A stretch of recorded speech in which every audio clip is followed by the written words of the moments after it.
मैं जो नित्य कहती जाती हूँ कि कुछ बुराइयां छोड़ो, गुटखा, शराब, सिगरेट, जो भी हमारे अंदर है वो बुराइयां त्यागो, और यहाँ माँ भगवती के चरणों में सब स्वाहा करके चले जाओ, सब छोड़ के चले जाओ। ये माँ भगवती सबको भस्म कर देती है, ये है ही सबको भस्म करने वाली। माने राक्षसी वृत्ति जो भी है, राक्षसी प्रवृत्ति जो है, जो बुराइयां हैं, उन सबको माँ क्या कर देती है? भस्म कर देती है और हमको पावन और निर्मल बना देती है। हमारे साथ में जो गाड़ी चलाकर ले जाते हैं भाई बबलू, उन्होंने गुटखा को छोड़ा है, कल संकल्प लिया है, इसलिए जोरदार तालियां बजाओ। और उन्हीं के साथी डीपी श्रीवास्तव जी, इन्होंने भी कहा कि जब मेरा मित्र छोड़ रहा है तो मैं क्यों खाऊं, तो इन्होंने तंबाकू को छोड़ दिया, हथेली घिसना छोड़ दिया।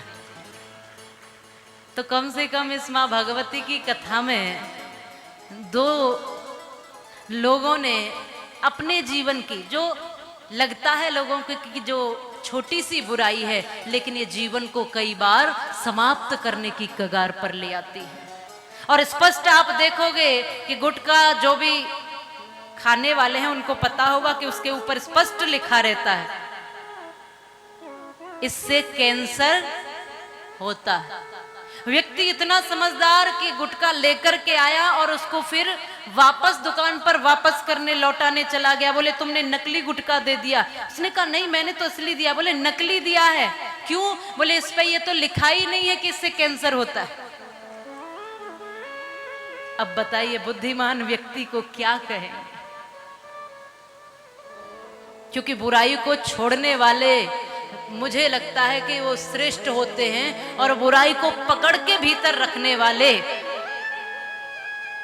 वो कमजोर होते हैं। बुराई, हम कई बार कहते हैं कि हमारी बुराई कहीं पता न चल जाए, दूसरों को कहीं पता न चल जाए, हमारी बुराई कहीं दूसरों को पता न चल जाए। लेकिन एक बात याद रखना कि जब भीतर बुराई जमी पड़ी है वो ज्यादा खतरनाक है, जब निकल जाती है तो आप एकदम हल्के हो जाते हो, एकदम पवित्र हो जाते हो, एकदम श्रेष्ठ बनने की प्रक्रिया में लग जाते हो।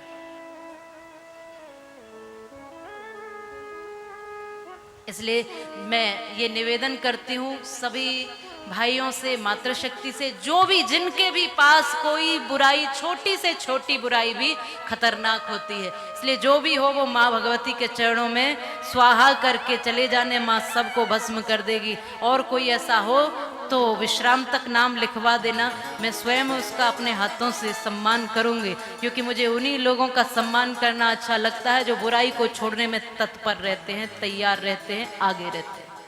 बोलो भगवती मात की। हमारी माँ भगवती की कथा तो सफल है। एक व्यक्ति भी अपने जीवन से कुछ बुराई छोड़ करके एक अच्छे रास्ते पर चलता है तो कथा सफल हो जाती है। पवित्रता धारण करना ही कथा का परिणाम होता है।